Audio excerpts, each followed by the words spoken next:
Isolation day 65. It's Friday, the 22nd of May. I hope you're all well and you're looking after yourselves. It's the end of the working week for me, kind of. I generally do some work over the weekend as well, but it's been a pretty hectic week. I wanted to revisit the Medtronic report that I showed you yesterday, which was the report with all of my blood glucose readings that I've taken since the start of the transition, which was the 11th of May. I'm going to show you the last 12 days, and what I'd like to do is revisit just that report today because I think it's pretty telling, and I'll show you why. So this is the Medtronic report from the 11th of May to the 22nd of May, and you saw this briefly yesterday.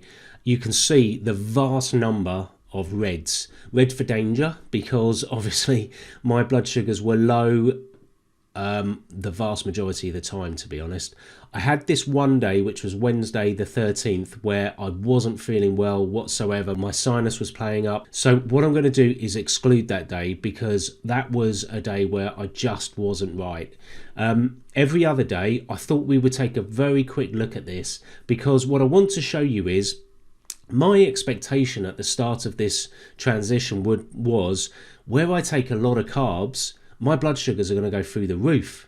Well, I just haven't seen it. I haven't seen it at all. First day, 8.1 was the highest it went to. Okay, 8.6 on this day, 7.8 on that day, 7.5, 7.2, 8.1, 8.8, and that's pretty much it. That is it. So the highest it's been in the entire time I've been eating hundreds of carbs in comparison to tens of carbs that I was eating before, 8.8. You know, the vast majority of time I'm pretty good. You know, my bloods are pretty good. Apart from the lows, you know, they just don't spike. And what I also wanted to show you was, look, where has there been spikes? 50 grams of carbs here, 5.1 afterwards. 30 grams of carbs, 5.9. 40 grams, yep, 7.5. Okay, that's jumped a bit. 72 grams of carbs, 3.8, 4.8. 70 grams of carbs, 2.9, 3.1. 50 grams of carbs, 5.2, 3 hours later. 60 grams of carbs, 6.9. You know what? That's what I wanted to show you today. On top of that, you can see average blood glucose here. The lows are going to skew this, but there's nothing high here. There's nothing that really jumps out. Got a couple of instances as a standalone.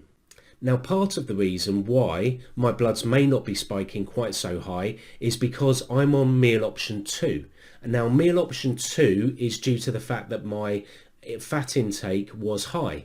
And the Mastering Diabetes team decide that meal option 2 is the best for you because it's less fruit based, but more sort of legume, more bean based, more green based. The knock-on effect of consuming more of that kind of food is that it takes longer for the glucose to go into your body. So it should, in theory, mean that you get less spikes. So what I'm looking to do, and I'm going on to week 3 next week, will be to start to consume a lot more fruit, and then we'll see how many spikes I'm getting. But look, we'll leave it there tonight. I hope you're all well. I'll hopefully catch you all tomorrow. Thanks.